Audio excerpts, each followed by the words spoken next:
Hi friends, my video is on the topic Theories of Personality, Neo-Analytic Perspective, Adler and Horney. Before directly entering to the topic, let's recall some of the concepts related to this. The most appropriate definition of personality is by Gordon Allport, in which he states personality is a dynamic organization of all psychophysical systems that determines one's unique adjustment to the environment. From Aristotle to Sigmund Freud and Abraham Maslow, countless concepts and theories for understanding personality have been proposed. Some of the major perspectives on personality include type theory, trait theory, psychodynamic theory, behavioral theory, humanist theory, and neo-analytic theory. In this video, we are discussing in detail the neo-analytic theory. The neo-analytic approach to personality is concerned with the individual's sense of self or ego as the core of personality. The theorists who are the advocates of this approach are called neo-Freudians. Though Freud's theory and work with psychosocial development led to the neo-analytic theory, the neo-Freudians considered the social context, individual interests, and considered development of personality as a continuing process throughout one's lifespan. The major theorists or neo-Freudians are Alfred Adler, Carl Jung, Erik Erikson, and Karen Horney. Alfred Adler. Alfred Adler was a psychiatrist who founded individual psychology, a school of psychology that focuses on a person's relationship and his or her place in society. He is also known for the concept of inferiority, which was, according to him, a person's feelings and doubts that do not measure up to other people or society's expectations. The Adlerian therapy is a brief psychoeducational approach that is both humanistic and goal-oriented. It emphasizes the individual's strivings for success, connectedness with others, and contribution to society as being hallmark of mental health.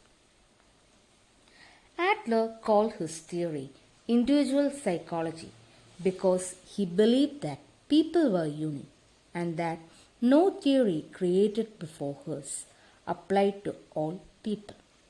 Adler used the term individual psychology for his approach in order to emphasize the indivisible nature of our personalities and refer to the essential unity of the individual psyche. Adler focused on holism similar to Gestalt's and how each person moves through life, noting that one cannot understand an individual by analyzing their parts, but all aspects of the person must be understood in relationship to the total pattern and in connection to the social system. The major postulates of individual psychology can be listed as: the one dynamic force behind people's behavior is the striving for success or superiority. People's subjective perceptions shape their behavior and personality. Personality is unified and self-consistent. The value of all human activity must be seen from the viewpoint of social interest. The self-consistent personality structures develop into a person's style of life. Style of life is molded by people's creative power. The two key concepts needed in understanding individual psychology are the power motive and style of life. According to Adler, inferiority is a feeling that humans feel since they are born. Thus, there is an urge in every individual to seek power or attain superiority and perfection in one field or the other, which can be called as the power motive. And in order to fulfill this power motive, individual adopts his own style of life, which gets shaped since childhood. This style of life is affected by factors like the order of birth, that is, according to Adler, the elder child is prone to inferiority and develops to reserved and conservative mode of personality. Also, the manner of child rearing, fictional finalism, compensation for inferiority, demands of one's creative selves, and one's social interests are the factors which affects the choice of lifestyle.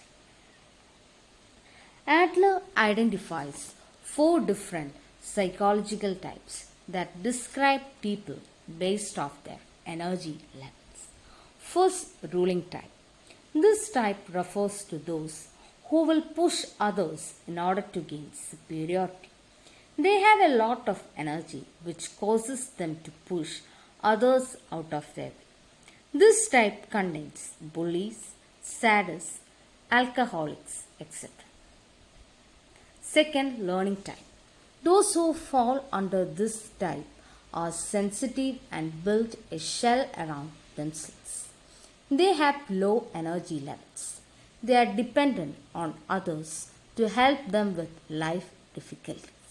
When overwhelmed, they develop phobias, obsessions, anxiety, etc. Third, avoiding type. These people are people who survive by avoiding life. They have the lowest energy levels.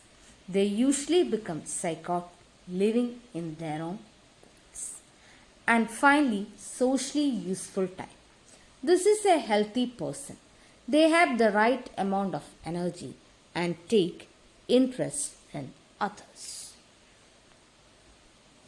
Karen Horney. Karen Horney was a psychologist during a time when women's contributions were often overlooked and ignored. Despite the many obstacles that she faced as a woman in a field dominated by men, she became a prominent thinker who made important contribution to our understanding of human psychology, especially feminine psychology. Karen Horney developed a theory of neurosis that is still prominent today. Unlike the previous theorists, Horney viewed this neurosis as a sort of coping mechanism that is a large part of normal life. She identified 10 neurotic needs. While Horney followed much of Sigmund Freud's theory, she disagreed with his views on female psychology. She rejected his concept of penis envy, declaring it to be both inaccurate and demeaning to women.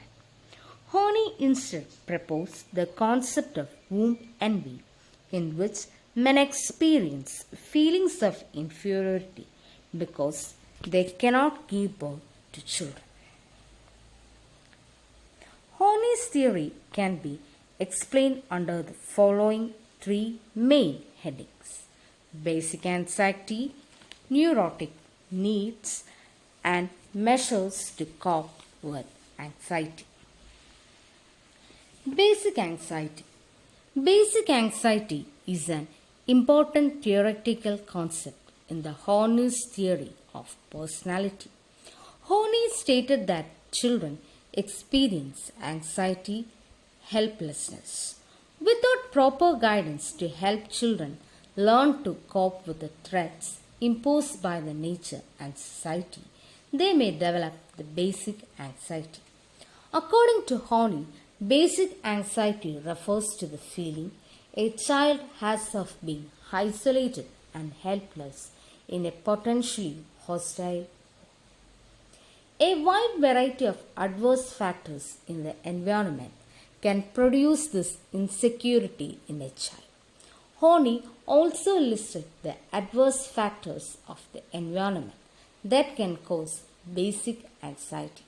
These factors are direct or indirect nomination, erratic behavior, lack of respect for child's individual needs, lack of real guidance, disparaging attitudes, too much admiration or absence of it, lack of reliable warmth, having to take sides in parental disagreements, too much or too little responsibility, overprotection, isolation from other children, injustice, discrimination, unkept promise, and hostile atmosphere. All these adverse factors are termed by Horney as basic evil. When a child experiences the basic evil, it naturally provokes resentment or basic hostility. This in turn produces a dilemma or conflict for the child because expressing the hostility would risk punishment and withdrawal of parental love. Thus, the child faces a conflicting situation between the resentment and love. This situation is similar to Freudian conflict between instinctual impulse and internalized prohibition. Neurotic needs. Horney discerned 10 particular patterns of neurotic needs. They are based on things that we all need, but they have become distorted in several ways by the difficulties of some people's life. Let's take the first need for affection and approval as an example. We all need affection. So, what makes such a need neurotic? First, the need is unrealistic, unreasonable, and indiscriminate. For example, we all need affection, but we don't expect it from everyone we meet. We don't expect great outpourings of affection from even our close friends and relations. We don't expect our loved ones to show affection at all times, in all circumstances, and we realize that there may be times in our lives where we have to be self-sufficient. Second, the neurotic need is much more intense, and he or she will experience great anxiety if the need is not met, or if it even appears that it may not be met in the future. It is this, of course, that leads to the unrealistic nature of the need.